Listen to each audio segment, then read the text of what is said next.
How to fix Voyagers of Nera crashing on Steam. First, you want to go to the library, right click on the game and open up the properties window.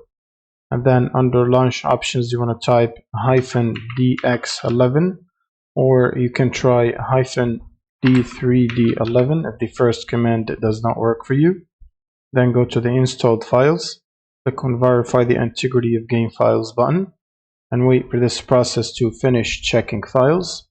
Now once this is done, you can close that window and open up your GPU application. So for NVIDIA GPUs, you will need NVIDIA app, and then go to the drivers section, and then make sure to download and install the latest game ready driver.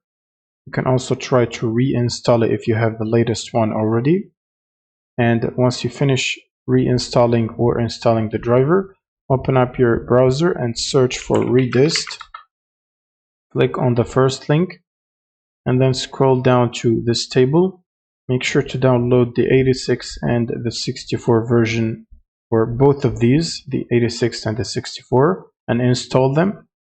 And once you finish installing these two, you will need to restart your system, and then you should just open up Steam as administrator and just launch the game or hit the play button, and that should fix the crashing issue. Thank you guys for watching and subscribe.